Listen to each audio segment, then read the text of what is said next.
Welcome back. Glad you made it. It's a social production, ladies and gentlemen, boys and girls. Thank you for joining me once again. Where can you find these videos? On Instagram, follow me there. Subscribe on the YouTube channel if you like to watch the full-length videos without any cuts, without any segments. Because all the segments and parts could be found on where? Instagram. Follow me on Instagram once again, and then check out patreon.com/RobSadra if you'd like to subscribe and become a financier, a silent partner, a angel investor of the show, so you can see it grow right before your eyes.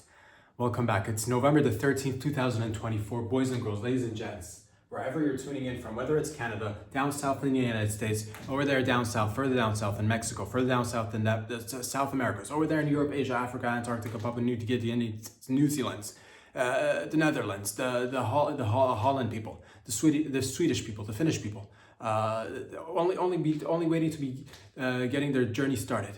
The Finnish people are never done. Ironically, they're named the Finnish people, but that doesn't matter. We're here today. There's people in Senegal, people in Egypt, in Cairo. The mysteries. Who built them? How did it get there? Why? What's with the triangles? That feels good.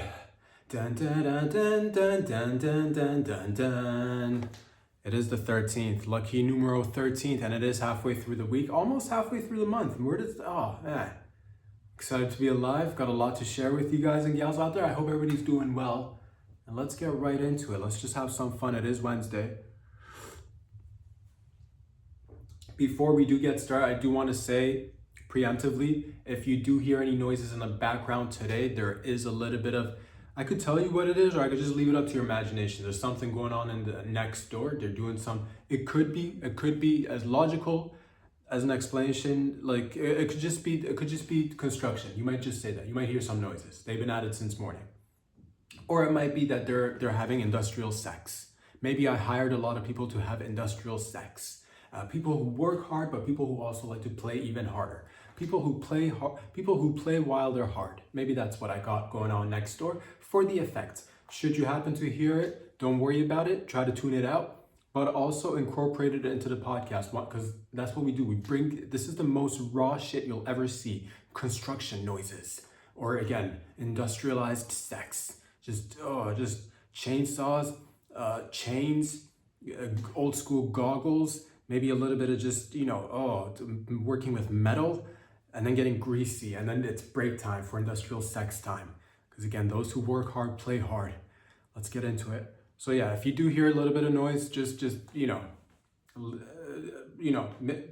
you're like, we love the noise. What if this is the thing that takes what if the noise is the thing that takes the podcast to the fucking next level, and then you become accustomed to it, and every time you watch somebody's podcast or another show, you're like, I wish there was a little bit of construction or industrialized sex noises in the background, to which I only have one response, and that's where you get it right here. That's what you wanted. That's where you get it. So if this is the thing where people are like, I don't know what it is. It might be him talking. It might be whatever. It might be the jokes. It might be this. It might be that. It might be the construction noise in the background. I don't know what it is. It's getting me to click and subscribe like a motherfucker. So if it does it for you, well then, this is where you get it. And if you don't hear it, that means that they're on break or they finished the job. And by job, of course, we mean dick to vag penetration. Industrialized, that is. Let's get right into it. There's many things that we want to get through. I'll start with, I'll just start with some of the personal stuff, and then we'll get into the other stuff as well. Personally speaking, I did take my car to the mechanics just to get a little bit of the oil change. I do have a regular mechanic that I'll visit on a regular basis. They do my heavy duty mechanical shit. In case I just want to oil change, I do got pull-up spots here in the GTA. In the Canadas, we got the Mr. Lubes. Maybe down south in the United States, you guys have similar vibes where it's like a Jiffy Lube. I think that's one of your, you just pull up. You pull up and there's a mechanic, there's a garage, there's an underground layer. They're doing fucking, welding and shit. Again, playing while they're hard. And you pull up and on these ramps and they change the oil for you, which is beautiful. And that's what I did. I pulled up to my Mr. Lubes, one of the many locations across the GTA, which, by the way, this podcast could easily be brought to you by Mr. Lube. Hey, do you like things lubricated? Check out Mr. Lube easily. And we're not paid as of yet, But one day we could easily, and we could come and put oil everywhere with Mr. Lube. You want oil in your babies? Mr. Lube will put it in your babies. You want oil in your wife? Mr. Lube will just come and just, a little bit of that drizzle on your wife's face. You want your elderly loved ones to be lubricated so that they're not, cracking everywhere. Whatever, with the calcium, lack of calcium, their bones are cracking, popping, whatever. They're making noises. You want it lubed up? Mr. Lube will do that for you. Again, easily. It could be brought to you by Mr. Lube. But it's not, which is a shocker. But I'll say this, I did pull up and sat there like a gentleman. You sit in your car. That's the beauty of these pull-up places. If you're not going for heavy duty mechanical work, you can just pull up and sit in your car. They used to offer you the paper, they still do, but who in their right mind now grabs the paper? If you've got your phone, if you grab a paper, now you look like, who is that guy? Who is this beautiful time travel grabbing a paper? It's a beautiful thing. You do sit in your car and they do the oil change. But one thing that I've noticed, which I'd like all of us to maybe incorporate in our daily lives, in our relationships, in our workplaces, I don't know, they finish the job at the end. There's a dipstick that's in a sleeve or a dipstick holster. It's for the oil levels. What they do is after they've emptied out your oil, they'll fill it back up, and then they'll take the dipstick out of its sleeve, out of its holster. They'll wipe it with a little cloth, little this action, wipe it with a cloth, and then they'll come and show you they'll dip it back into the sleeve or the holster.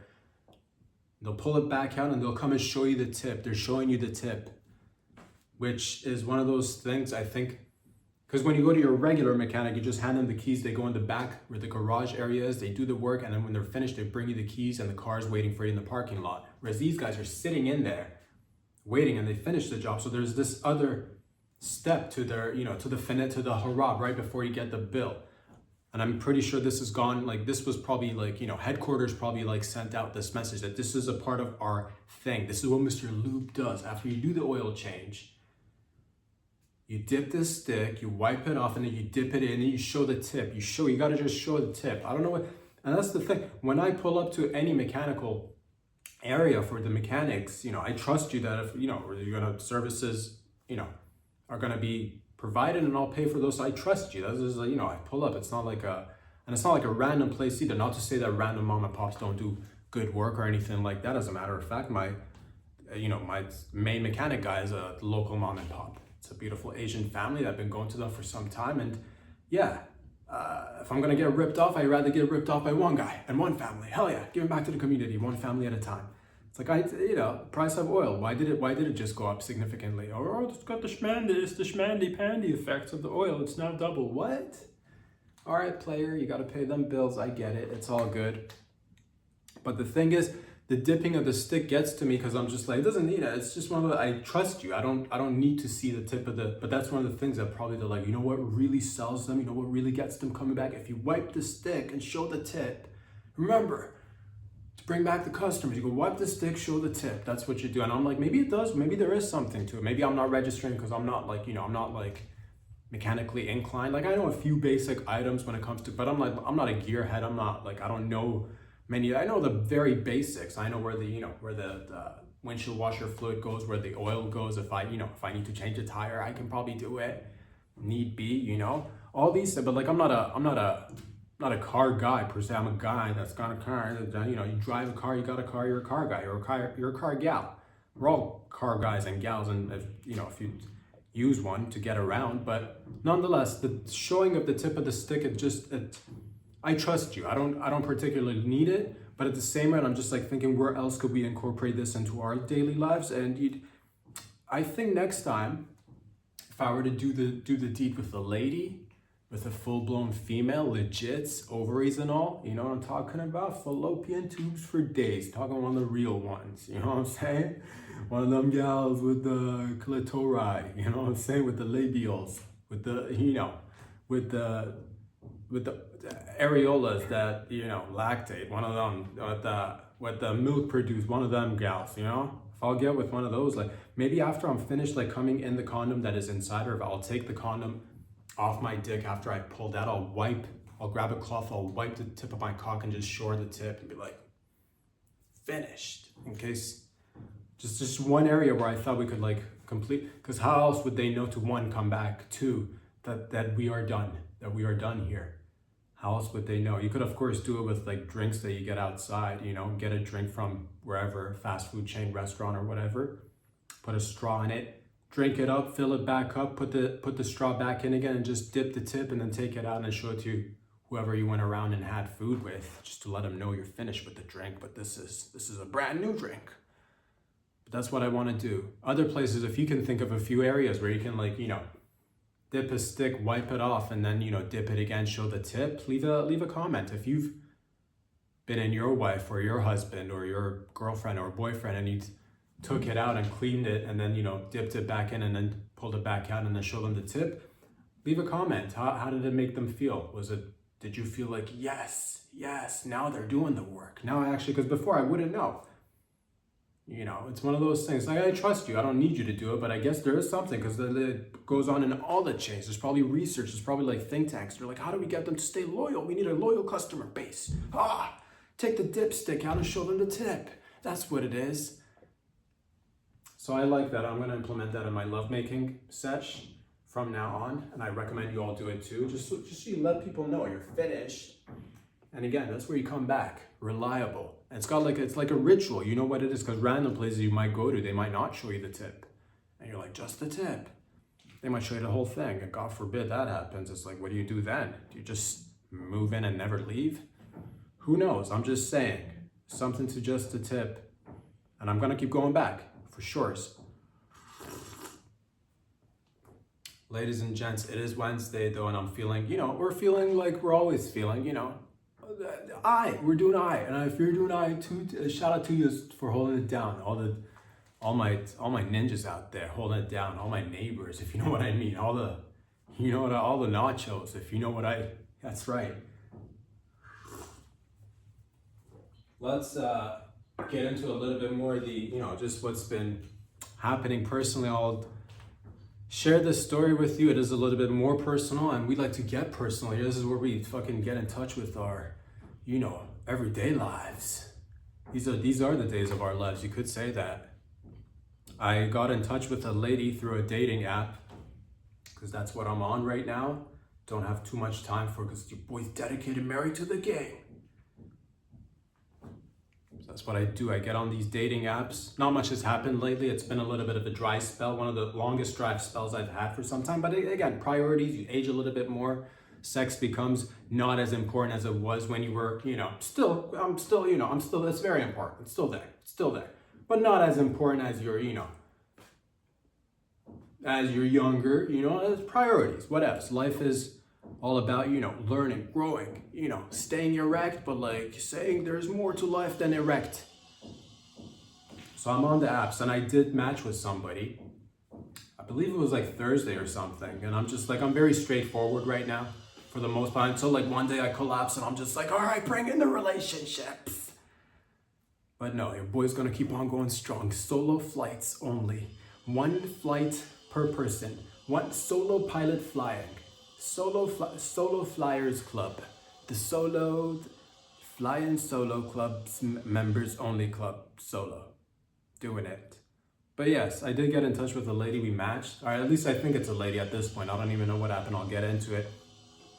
And you can hear I can hear the noises. Now they're starting to, you know, they're doing some work back there. I don't know if you guys and gals could hear it, but again, is it construction or is it just that right there? Is it that industrialized fucking, you know, right there? Is it, you know what I'm talking about? Could be anything. What were we talking about? That's right, I did match with a lady. I believe it was on Thursday night. We started texting, and I'm very upfront and honest with my, what I'm looking for. Hopefully somebody's looking for the same things. I drop a line, something along the lines of, it's been a while. I'm just looking for a little bit of a one night, potentially maybe a couple of nightstands. If you know what I mean, yeah? A couple of nightstands. Nothing involving commitments or long distance planning. What are we doing in 2 weeks from the 3 week? I don't know. We're not doing anything. We're not doing it. We can get together, maybe do something. And then I can show you the tip after, so we all know it's over and done with, and you can come back maybe for another evening or two. Everybody walks away happy. That's what you're in store for. Hells yes, high fives. we message back and forth a little bit. She's hearting my messages. I'm hearting her messages now because I do if you heart my messages, I'm hearting your messages. If you're going with I like your, I'm down with this, you're hearting it, I'm gonna heart it right back. Yes, yes. No strings attached. The old 1 night, 2 night Netflix and chill sesh so that everybody can walk away happy with like a memory of wetness and moisture and reminisce when they're older. When we're all older, of course, we can look back and say, I vaguely remember that few times that I was wet and moist with a lady. Could say that. But yeah, we got in contact. We started texting back and forth, hearting messages, setting up dates. All right, cool. We're going to meet on the weekend. Perfect. What works best for you? Saturday, Sunday, which is best? I'm loose myself. Oh, Sunday works best for me. Hearting messages back and nice. Sunday does work really good. For what time were you thinking of coming over? Just so I can get a few things organized, maybe clean up a little bit. Do the things that I, would do for a lady if she were to come over. The minimum basics, as a gentleman, of course. We set the date. It was supposed to happen on Sunday, and I was just like, oh, it's been a while. Hells yes, dude.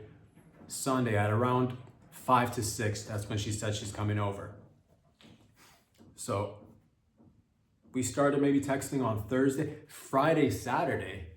Your boy, first of all, because this gets me excited. I'm like, it's been a while. First of all, I'm used to just like yerking off for now, which is fine. That's where I get my lovemaking sessions with the old lefty lucid jerky yerky, with the pump and dump, the old come on your own belly and feel good about it, and then wipe it off. And then pretend it never happened. That story, I'd normally do that, but Friday, Saturday, I'm like, you know what?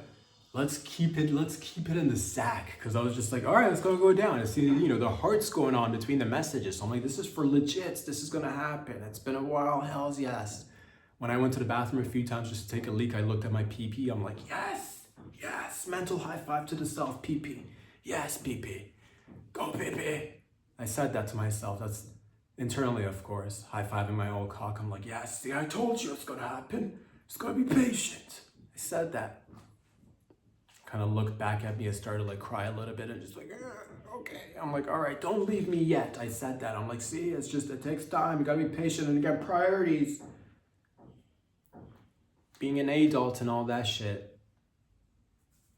So I didn't jerk off for 2 evenings or maybe 1 evening. I'm not quite sure. Because I normally I do like to take a break, but there is reg life where you're just like, okay, this is my routine, this is what I do to get myself through the days and the nights and the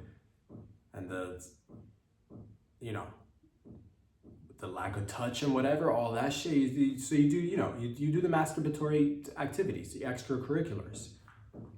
But if there's like a date, then you're like, okay, well, I'm not gonna, because I'm gonna keep the juices. So it's gonna be like, a full blown batch. Like, not the most full because I've been at it for, so it's like, it's a decent batch. I'll give a decent batch. The first batch will be like, be a hefty amount. It'd be not like nothing cray, but a good hefty amount of jizz, because you want to be like, oh, it's for you, lady. Save that for you.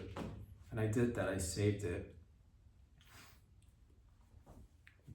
But again, if you don't have the dates planned, it's just like you do the jerk off, you go to sleep, you wake up, do your things, whatever. But when you go in with the intention, I'm not going to jerk off, I'm going to say this for the special evening. Then there's like, then there's excitement because then you throughout the day or the evening or whatever, you're lonely, you're all that stuff, you get hard and you're like, just wait for it. Just wait, you're going to love this, just wait for it. Trust me, it'll be worth it.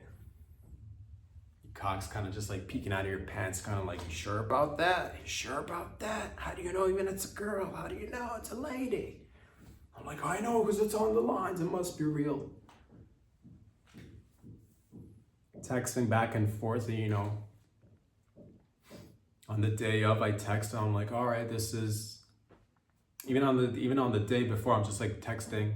Just to make sure, not too much or anything. There's a regular amount of text just so you want to, because it's easy to like start communicating with people and then people like forget and then you forget and then you lose. It's easy to just lose a conversation or lose a person over like texting or people, whatever. You change your mind, whatever happens. And, so it's just, you do want to touch base at one point or another, getting closer to the date. And I'm just like sending the text saying, hey, just want to double check if we're on for Sunday special sexy time. If you're sexy.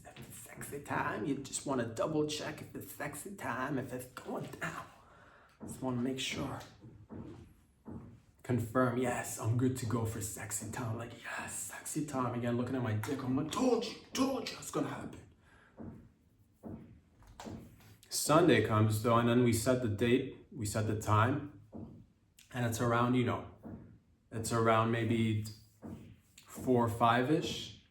But before we even get into that, let me just again give you the prerequisite of what goes into the, getting ready for it. If it's been a while, if it's not somebody you are acquainted with, you want to, a gentleman at least, that's the things that I do. I get up, on a daily basis, I take the regular shits. Of course, I shit, shower, all that jazz, shit, shave, shower. But then if you got a date coming up or like a special event or something that's a little bit, it's out of the regular daily routine. You might get a little bit the old nerves or the butterflies, meeting a new person, going to a new meeting, going to whatever. It might get a little bit, might get a little bit exciting. Things might get a little, so I had my regular morning shits. That was fine. And then I showered and everything, which was good too. But then during the day, I ate some food that I'm like, oh man, I feel like I'm just like, excited. It's gonna be fun. But then I felt like I'm gonna have to take a second shit. And I contemplated that. I'm like, do I keep it in? Do I keep the second shit in just because you're clean at this point?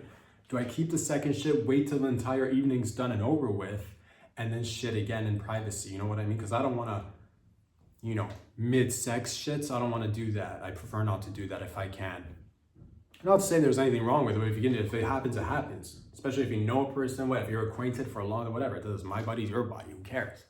But new impressions, first impressions, I'd rather not be the, mid-sex shit. So I was just like, I'm like, do I keep it in? At first you'd think, yeah, we're gonna keep it in. Because you've already showered. You showered already. You're insane if you're gonna go shit again. No, just keep it in, it's fine. But then it gets closer and closer to the day and you're just like, oh man, a few more cigarettes and a few more sips of coffee, I really gotta go now. And yeah, you ended up going, but this is what you do now. If you must, like a gentleman, you remove is what I did. I removed my pants entirely, and I removed my underwear entirely, and I removed my socks entirely. Shirt on, no pants, no underwear, no socks. And I went down, sat down, took a shit, and I told myself, get in the shower, wash your bum, because again, first impressions. You don't wanna, again, if given the time and opportunity, if you could, if you've taken a shit before the sex, wash your ass. It's nice. Again, if it's, because sometimes it's just you happen to be out there, we're human, things happen. A good wipe, I'm happy with a good wipe. I don't, for the ladies too, I'm just saying it doesn't really, it doesn't deter me from getting the puss. If you've shat midday and we're gonna sex in the afternoon, evening, you've not, I don't care. You know what I mean? Puss is puss, and a little bit of, doesn't bother me none. I'll say that. But then again, I'm half feral, so nothing really, gets to me. It's just surface level, we'll deal with it and we'll move along. But that's what I did. I took off my pants, took off the underwears, took off the socks, sat down, took a shit. Now I'm climbing in the tub. I gotta put the shower curtain over the bar. It's hanging. It's just kind of hitting me in the face. That's fine. Rolled up my shirt. Now I'm kneeling down, squatting basically, getting the hot water from the faucet to come out.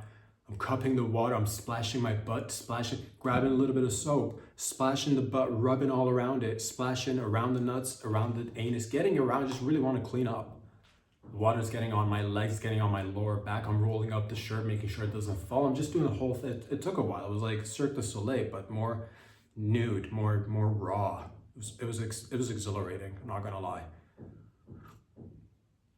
But there is a thing to it. Once you do that and you're just kind of imagining yourself doing that as a third person, maybe observer, it does look a little bit, when you're sitting down, if there's no context, if somebody were to just if you were to even look at yourself from the outside on a regular basis, if you didn't know the sex was going to happen afterwards, if you were to remove your pants, underwear, and socks and you're taking a shit, you're insane. You're out of your fucking mind. You're crazy, which is nice. But I'm there's a reason why we're doing this. I feel good about it.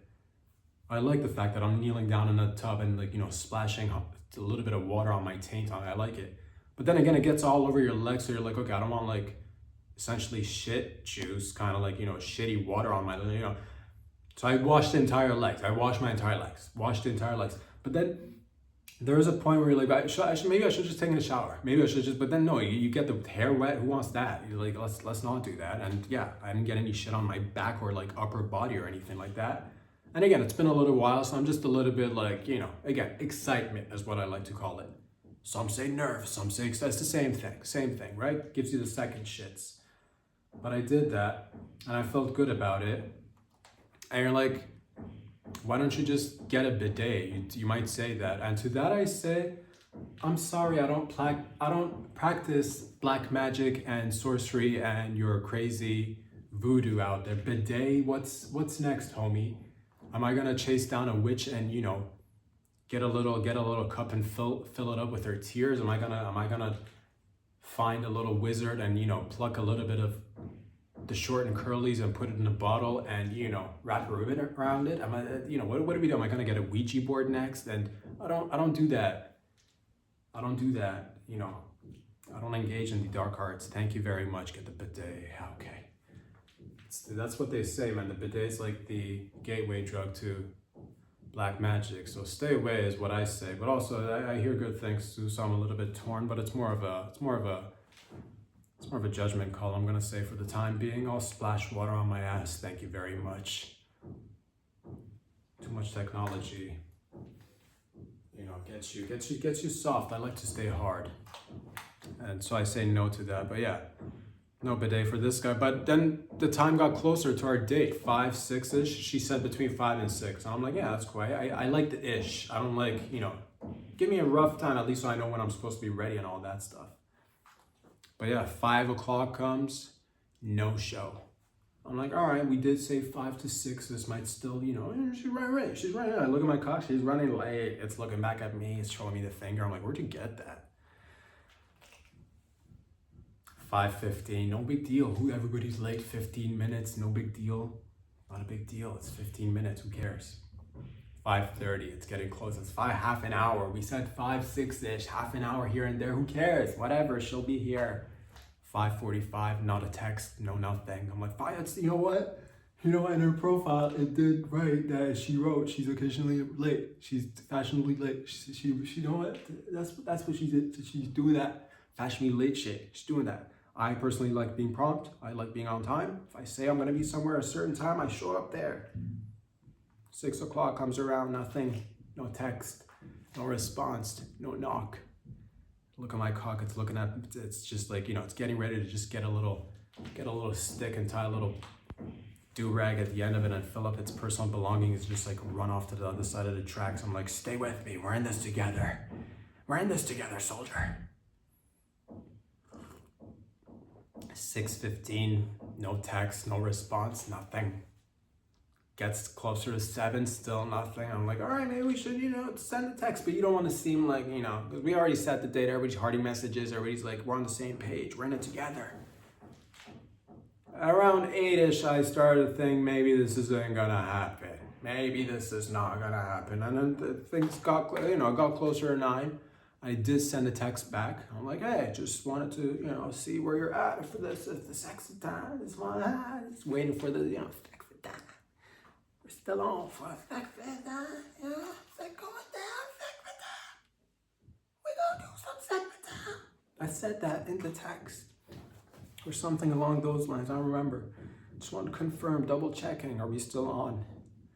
No response. And afterwards, you just sit there and you're like, well, that was an entire, afternoon that was dedicated towards sex and time. It didn't happen, which was,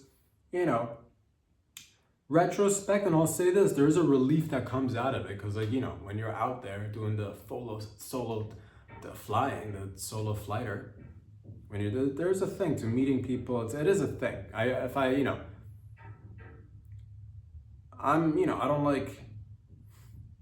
don't like labels of like introvert, extrovert, and all that side. But I like to, do my own thing as much as, I'll get with people if I really want to. And I'm just like, a little bit of it is nature, nurture, all that jazz. Don't want to get into that right now. But it's a little bit of it, okay, fine, we didn't meet, but I'm a little bit like relieved now. So I'm like, because the anxiety, the excitement now goes away. Like, well, at least, just a regular night now. Now we get to jerk off. Or do we? Do I not hold it in even more? But now I'm nice and shaved, so I gotta jerk off. I'm nice, I shave too. That's the thing too, you shave. I regularly do it anyway, but I like went in there, stood in the tub and like, you know, pulled my nuts forward and like really getting in there, cleaning it up, pampering it, maybe, you know, looking at it, talking to him like, you got this, it's gonna be fun tonight. I told you we're gonna find you a home. It's not permanent, but still. Didn't go down, ladies and gents, it didn't go down, and that was fine, but I just wanted to feel like I felt like I should just want to, you know, share that with anybody out there solo flying, or if you're partnered up to engaging in the sexual, shout out to you, holding it down, making that booty slap. God, I was so looking forward to it. I talked myself into, I was just like, oh, it's gonna be amazing, it's gonna, you know, talking, you know, she was hefty, good size all around. I was just imagining myself like sitting down, you know, just eating puss for like 45 minutes, an hour of eating puss. Because again, I got solo flyer, you don't eat as much, but when you do get to eat, you put in the time and effort, and I'm a people pleaser too, so you know, I'm in there. I was just like 45 minutes, an hour, just going down on that puss. Big booty gal too. I'm just like, oh, turn her around, eat it from the back, flip it upside down, eat it from the front, hang from the ceiling, eat it, you know. All of it. I was just like, oh, I was looking forward to it. I was like singing songs in my head. You wanna eat that booty, eat that puss, real good. She gon' like it when you eat that puss. It was nice. It was gonna be nice eating for everybody, but you know, no response. And then after a while, I just deleted the message. I felt kind of like, I wish there was like a, you know, I wish people just like, hey, change my mind, or I can't make it today, or whatever. You know, just send the text, it'd be nice, or you know, whatever. It is nice. I guess it's, you know, is it flaky? Is it? I personally, you know, and love and stuff, that all is fair, they say. And sure, yes, absolutely. It's just that it's time management. I would have liked to done other stuff during the day if I, you know, because I could have gone for a walk, because I normally do go for walks, but I save that energy for the, you know, because I'm like, you're gonna be pumping and pumping, fucking, you save that energy. So I saved it. And your boy's like, you know, you gotta get the energies out there. But nonetheless,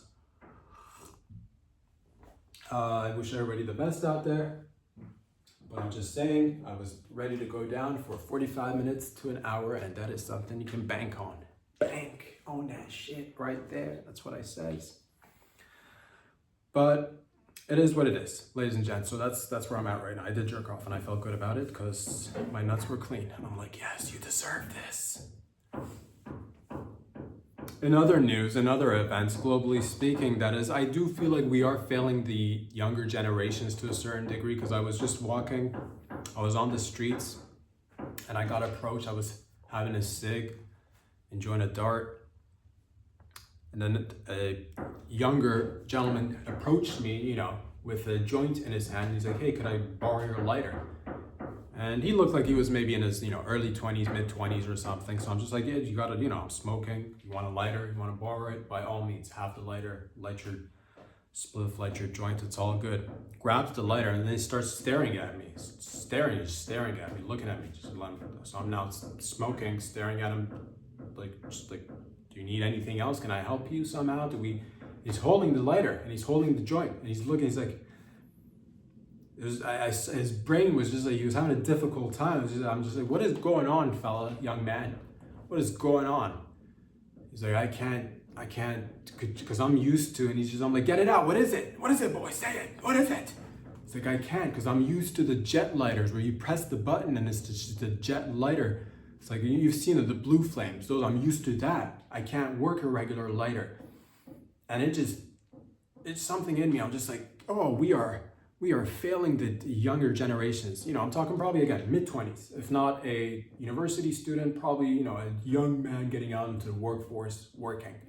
I'm like, by now you should know how to light a, you know, if you've got a joint somehow rolled up, you show up and ask for a lighter. And I give you a regular Bic lighter, the ones where you're just like, you know, use your thumb, roll it down, baby, roll it down. You got this. It's like, I'm not used to it. I can't do, could you do it for me? I'm like, no. You got this. You got this, young man. So I don't know what we're doing in our universities. I don't know what we're doing in our colleges, but something needs to, because I remember, again, this is nothing to,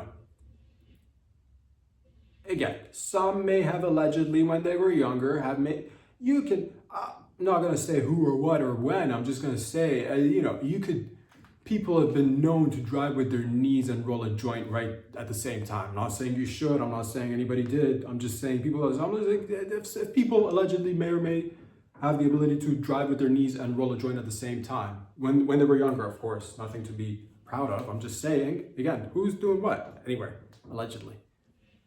Did, maybe back in the day, some may have practiced some stuff out there. Who amongst us hasn't practiced stuff? You know what I mean? So I'm just saying. But those are your younger days, of course. People did many of things when they were younger. You grow up and you stop, of course, as a responsible adult. But yes, all I'm saying is that maybe we are failing, that maybe some people should be driving with their knees and rolling a joint and sparking it up right at the same time. So they just learn to multitask a little bit. If you look at a regular lighter and you can't light it, you're breaking my heart here. Because essentially we're family, we're community, we're neighbors, sort of, kind of. Neighbors, long distance neighbors, family, friends, community. I'm just like, community members got to be able to rely on each other, because you never know when you're in the foxhole. Not to say that we need to go in the foxhole or anything, I'm just saying when foxhole situations happen, I need a guy or a gal who's in their mid-20s that can work a lighter, all right? Just bare minimum, lighter. I'm not used to it, it's not the jet, I'm like, roll it, man, come on. It got me a little bit he did it. I didn't do it for him, because you gotta let him learn. And that's what I did. I felt good about it too. I'm like, yes, making a difference in the community.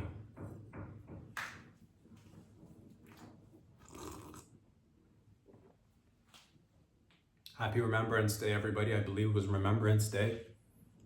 Remembrance Month. Lest we forget.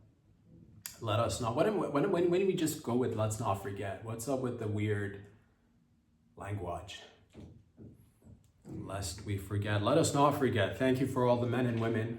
I don't believe many of them are surviving. I mean, we've got a few from World Wars. One, definitely not, right? If you're hanging around for World War One, probably not, right? They'd be dead. They're dead. Most of them are dead. Thank you for your service. World War II vets, we probably have a few around. Not too many. Great work. Great job. Thank you for all your services. The brave men and women who went out there, fucking collaborated and took down the enemy. When it was time to take down a common enemy, they took them down. And it was beautiful. I wasn't around, of course, but it's heartfelt. It's appreciated, because none of us would be able to do what we do, little or big, without people, making big, magnificent communal sacrifices, and they did that. There's a little bit of me, of course. I don't like war. Of course, I don't think anybody does. For the most part, there's some people that manufacture, and sell produce, and they make a lot of money off of it, of course. But I'm not talking about the regular folks. Most people don't like war, but we do appreciate the ones that went and did the heavy lifting, so that we don't have to. Hopefully, ever. Hopefully, it just through time. Hopefully, it just gets less and less. But there is a thing to it. There's a remember. What did bring people together was a common enemy. We do need to remember, we do need a common enemy. It does bring people together. You see it in all sorts of, you see it in aspects of sports. It's your team versus their team. You see it in life, your company versus the other company. You see it in, it starts off even in school, despite the fact that you're a community, your friends and all, but again, you gotta be competing, you gotta be, striving or something. People do that.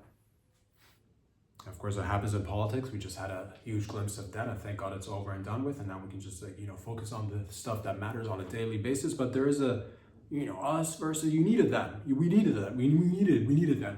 We need that. The collective needs a communal enemy. Somebody you could just be like, oh, fuck those guys. Get in there. It gets people going. So we do need something to replace, we no longer have the Nazis, but we do need and modern, yes, you do have pariah states but they're not as, we need something. And eventually you'd hope that everybody everybody's evolving, and we are becoming more and more a global community with its pros and cons, of course, nothing is perfect. We do need and I'm thinking we gotta, aliens aside, because we hope if there are aliens, which whatevs, I don't know much about anything, but I'm just saying we do need a common enemy. Maybe we need to create a common enemy. Let's create a common enemy. Who would you guys and gals like to fucking get behind or in front of, rather, get behind together, like get in front of it? Who would you like to, what if then maybe we're deep down inside hoping the aliens are like evil so we could what if they're good? What if they're kind-hearted though? Maybe we give them Nazi outfits so that they're like, oh, they're good, but we give them Nazi outfits anyway. They're like, oh, new bad guys. And that's the thing too with like common enemies. Every once in a while, again, you get the ones that had the good outfits. At least you'd be like, yes, I'm fighting these guys. I feels good, and especially because their outfits are so outrageously kick-ass, dude. And the new one's kind of like the new common enemy, which is again not as big, and doesn't have the same impact. Doesn't have the attire goes a long way. Apparently, it does go a long way because it made you feel good. You see the movies kicking ass. The Nazis are getting their ass kicked. They looked sharp. If you kick someone's ass who looks sharp, it makes you feel better. If you're kicking someone's ass who's just wearing like sandals and loose baggy shirts, it's like, not the same. Not the same. Maybe they can get an outfit upgraded or two. I'm just tossing out ideas, but we do need a common enemy. There is always, maybe one day we'll evolve past that where we just, rise above all our illogical, thought patterns and actions based on emotions, but that's what makes us beautiful. The humans are imperfectly perfect and mushy and filled with all sorts of, incongruent thoughts, and that's what makes us exciting. We do need a common enemy for the time being, until we move past it and evolve. But until then, let's come up with a new common enemy. I just, fucking let's fight. Oh, just pick a bird, any bird. Let's go.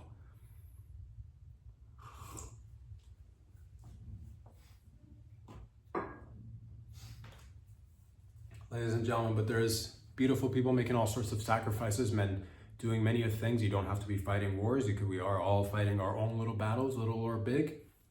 We come together and make it work. We make a beautiful thing together, and it's called life. Okay. The point is, ladies and gentlemen, you could do things. It doesn't have to be grand, and it is grand. It's the small things that are actually the biggest things. An example of this: celebrating women all across the world, even though it's not Women's Day. There's a beautiful woman that needs to be celebrated, and it's titillating. Literally. There's a beautiful woman in Texas. Miss Ogletree, if I'm not mistaken. Miss Ogletree from Texas. She's she is out there pumping breast milks, breast assist milks. A lot of it, no disease or nothing. That's just the way our breasts work. She's had a few kids. I'm not quite sure. I don't keep up with the actual numbers. But after she started having babies, she noticed that she's producing way more milk than the average woman. So she took it upon herself to donate the excess lactose, the excess dairy, if you know what I mean. The good. She's donated she's actually set a world record, a Guinness World Record, which is amazing. She's donated something altogether, a sum total of maybe like 6,000 liters of titty milk. Only maybe around half of that got counted towards her record. I don't know why the whole thing didn't get. I think it's got something to do with like localities and like where you can donate and have it count or whatnot. Sum total, 6,000 liters roughly. And again, roughly half of that, 3,000 liters got counted towards her personal world record, which she owns now in the Guinness Book of World Records, which is pretty dope. So the lady who is now breastfed hundreds of thousands, like close to 300,000 preemie babies. A lot of these preemie babies with their mothers who have dry tits, sad dry tits, or maybe, not so dry, but not as wet as you'd like them to be. And they got preemie babies. And it's thanks to women like Miss Ogletree, who has donated her bodily fluids so that there are many babies out there that can grow tall, big, and strong with good, solid bone density that could go become wrestlers and other stuff too. Aikido practitioners and jiu-jitsu trainers and all of it. and mechanics and doctors and lawyers and artists and all of it, dancers and singers and metal workers and police and criminals too, because you gotta have criminals. Why would you have police then? So you gotta common enemies. You need a common enemy. You gotta get out there. Which made me realize, man, you don't. It's beautiful. And if I had titty milk, I'd donate the excess milk right now. I've been squeezing over the weekend, and guess what? Nothing comes out. So to Miss Ogletree, shout out, salute. That's incredible. And the beautiful thing is that as a result of all of this, there are a lot of pumpkins out there. Pumpkins, as in pumping the old breast milk, them sucking on the breast milk, same breast milk, hence becoming milkins, because they're milkins. Pumpkins, as in you breast pump, get the milk, babies consume the milk, share a common source of food, hence becoming kin, not through blood, through other bodily fluids, hence pumpkins.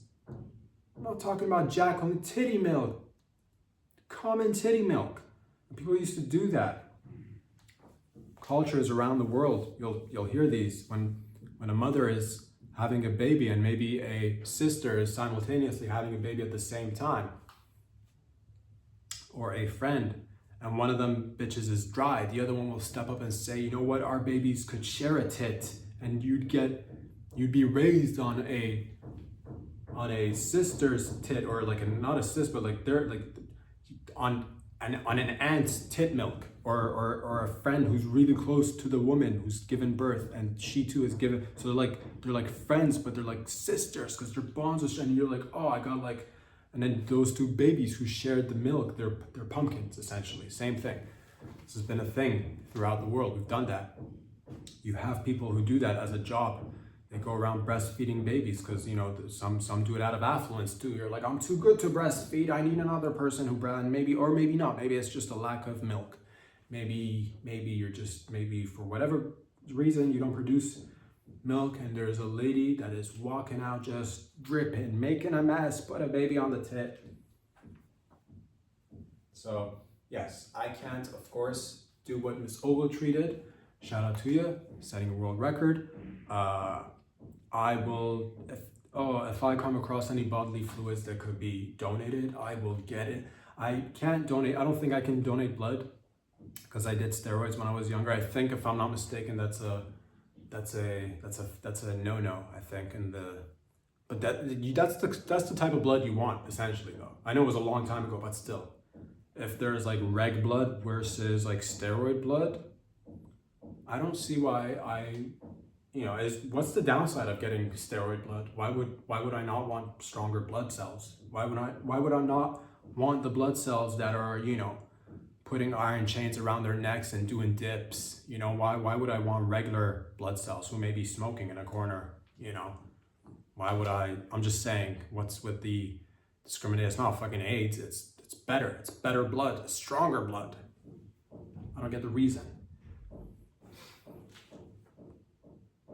But that's just so, yeah, I can't donate blood.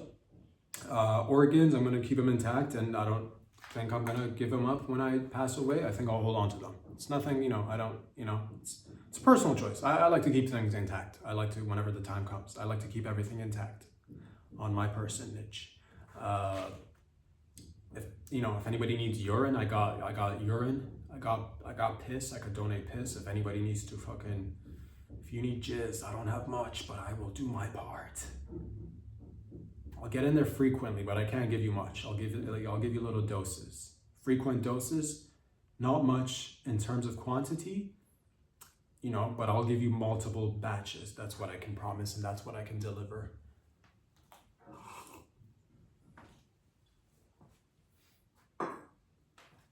There's a thing that's been happening, I think, just because everything's getting better, improving, new tech, new advancements in many realms in our lives.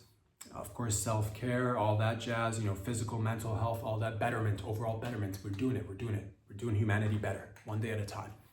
As a result of that, though, there are young people now in their 20s getting Botox apparently, allegedly, to, take precautionary measures against the wrinkles, the rankles. They don't want it. They said it, they don't want it. Young people are having a hard time in their 20s getting wrinkled up. And some doctors are coming out and saying, you know what, maybe lay off the Botox. Because apparently if you do the Botox, then your skin gets used to it. And it is a toxin. It's not like it's not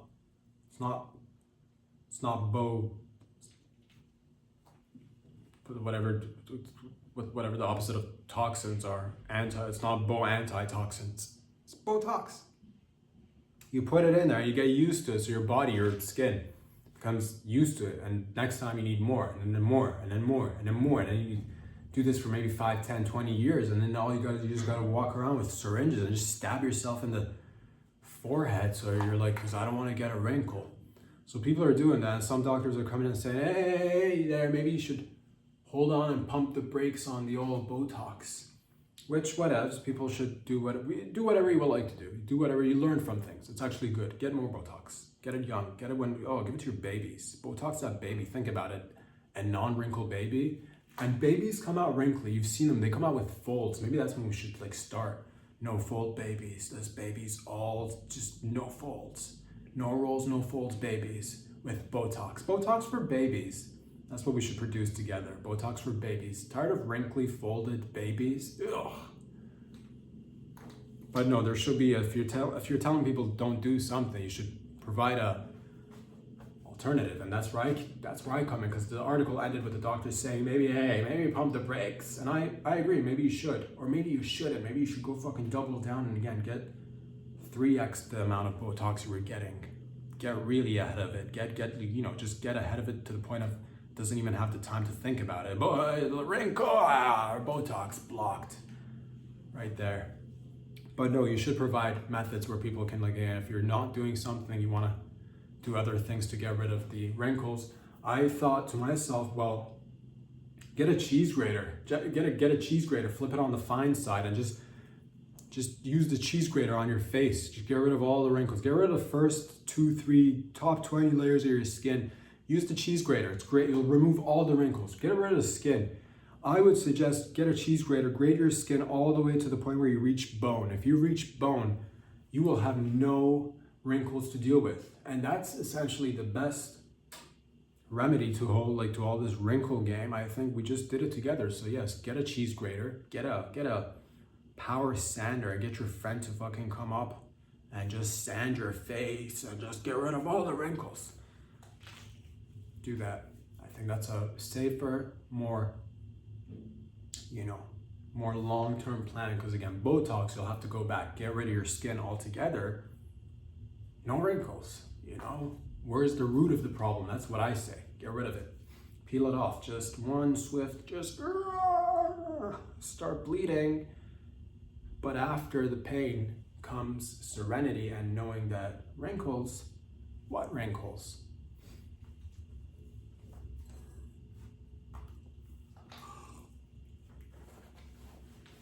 If you're in the market and you want to be poisoning people, there is a center for that. It's called the Center for Poison, and it's incredible. It's actually a very sad story, this one, because there are many people who think that they're out there, they're all alone. They're like, I want to either poison myself or a loved one or maybe even a stranger.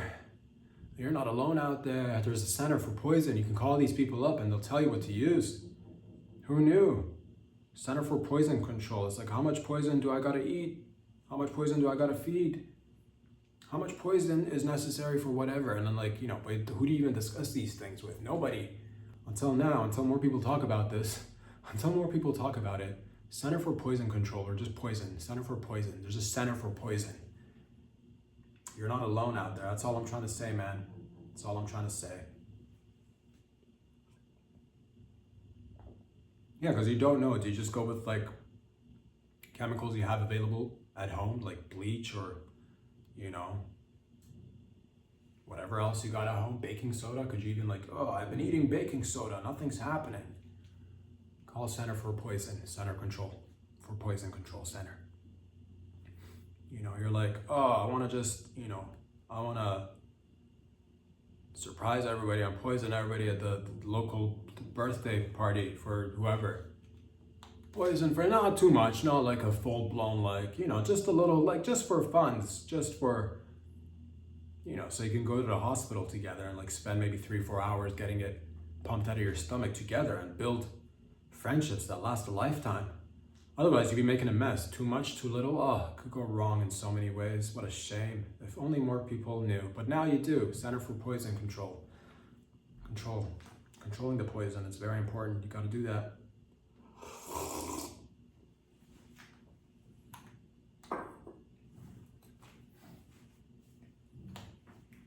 Is salad dressing emasculating for salad? I've thought about this, of course, long and hard, because we never, you know, I'm not so much into the whole, like, let's do the gender reveal parties for the babies, or let's have them decide. It's like, if you know what's up.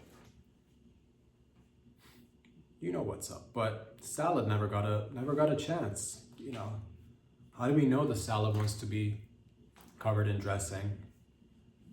How do we, you know, maybe the salad wants to just fucking, you know, shoot fake guns and, you know, play cops and robbers and like fucking play a little bit of dodgeball. Maybe the, do we even give the salad an option to pick between blue and pink? Did we do that? What, you know, did it, you know, come out saying, yes, I want to play with Barbies? Did it say that from the get-go? Because I never heard that. I don't think we gave salad a chance. So I'm just saying maybe salad would like to, you know, try on a pair of pants, a pair of blue jeans and a t-shirt. You know, how do you know? Oh, salad dressing. Gotta love that salad dressing. It's been for so long, it's been that way too. How would you know? It's like, is it fair to just decide that salad is now just full-blown femme? Oh, the salad's gonna get more parts in Hollywood just because it's wearing dressing. It's like, or maybe salad could just fucking hold it down and, you know, lean back against the wall and smoke a cig like a gentleman. Maybe there's that part for the salad too. Maybe, you know, maybe not everything needs to be covered in dressing. Sick perverts.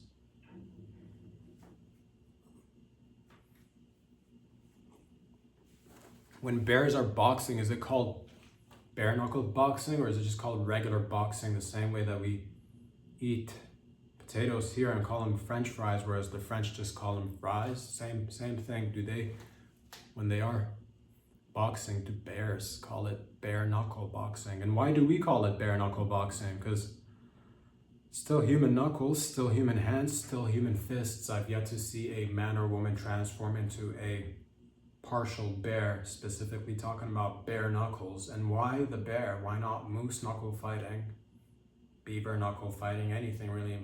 The bear has somehow got a chokehold on the boxing game. I'm just saying, let's be a little bit more honest, at least with ourselves and each other. Bare knuckle boxing.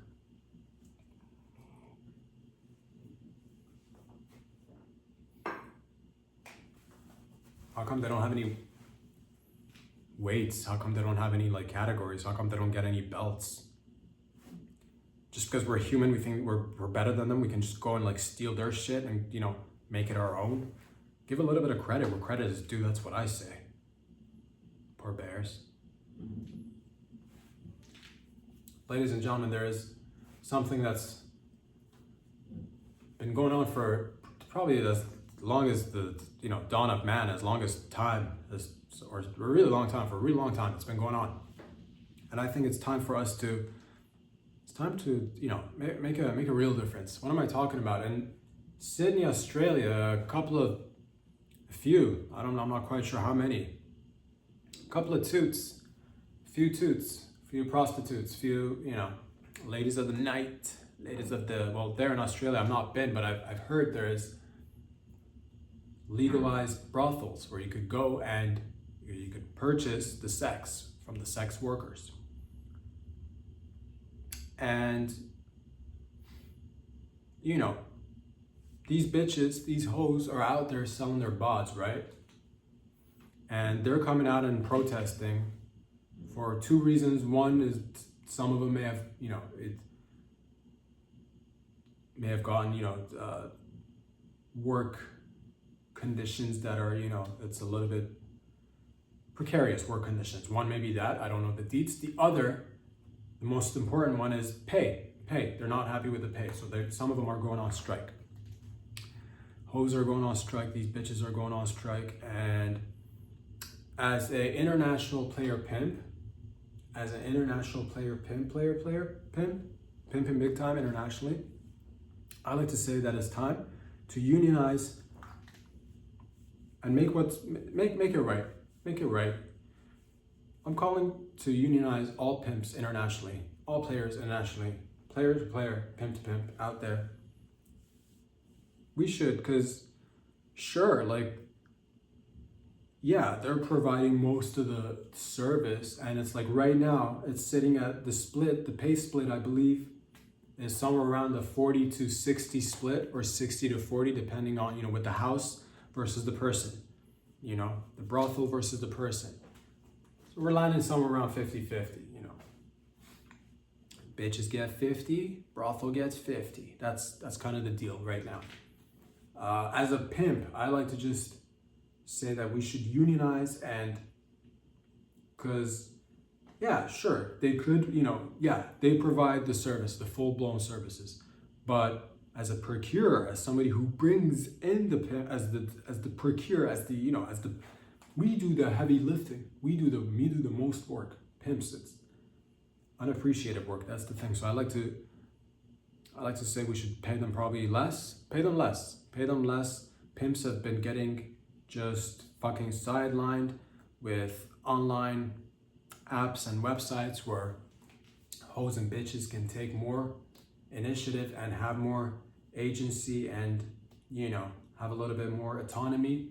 It's a rough time for pimps, although it is a rough time for hoes and bitches too, but it's an even I like to where people pay attention to these articles and stories globally speaking, people forget the pimps altogether. And I like to say we're a dying breed. It's hard work. And I like us to say, hey, you need somebody to be out there protecting you. Sometimes, with a firm backhand, sometimes. But it's all love, and at the end of the day, pimp's gotta make money. I gotta get mine. That's how this shit goes. So I don't want to hear any talks of unionizing sex workers, and sex work is real work, and women should have their rights to, sell their bodies if they want, parts of their bodies if they want. I don't want to hear any of that. If there's any of that, then I want more of a cut for the pimps as well. I'm just saying. Otherwise, if you get rid of pimps, then it just becomes like, oh, we're really empowered and making money with our bodies, and that's. But the biggest thing, one of the biggest things, is that safety too. It's safety, because the brothels do, if it's like a collective area where you go, it's like a designated area you go for the sex work. There is a little bit of safety in numbers, but shit still happens. Shit doesn't mean just because there's numbers, shit doesn't happen in this industry. But then again, why would you, there's, player to player, pimp to pimp, I do see it from all sides at the same rate. I do see the fact that if you're out there selling yourself, why would you have to go to a place and give somebody, because you're doing everything. You're doing most of the work. You're doing everything.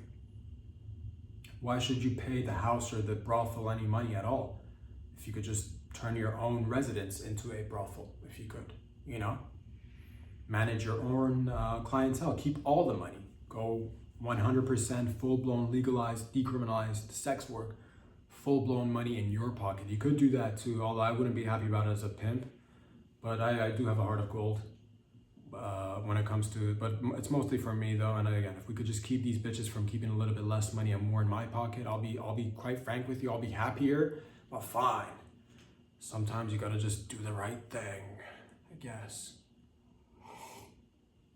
The point is, I want more money from my bitches.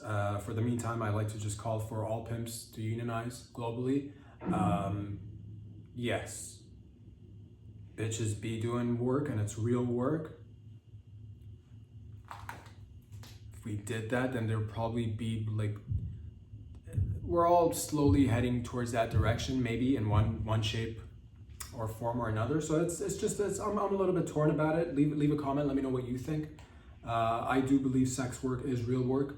I don't see the reason why you should go to a brothel. I think you should be able to open up your own brothel, your own personalized brothel. I think the only issue would be, again, you need safety. That's when the pimps come back in the game. Or you can go to the brothel, have safety and community in numbers. Or the safest method, which is something I'd like to it's probably been, I'm guessing in the industry, it's probably been thought of as well, using cameras, record people. Record your clients doing the sex work. After everything's done, once you've had the safest sex, then if everybody's happy, then delete the video.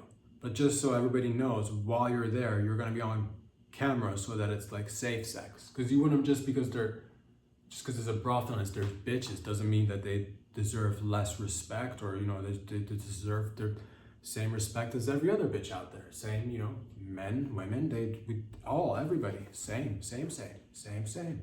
Everybody gets the same.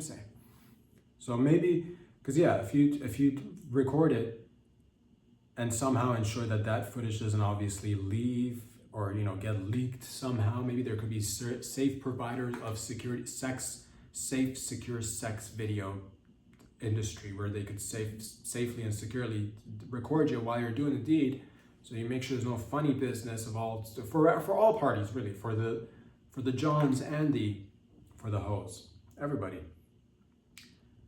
Or maybe that's too invasive at this point. Down the line, cameras will be everywhere and everything and everywhere. Just you unzip your pants, there's going to be a camera. Look, there's more cameras everywhere, and it's better for something, I think. So give that a little thought. At the same rate, it's power to the peeps out there. Let's fucking let's get together as united pimps and just get ours. Until next time, peace out.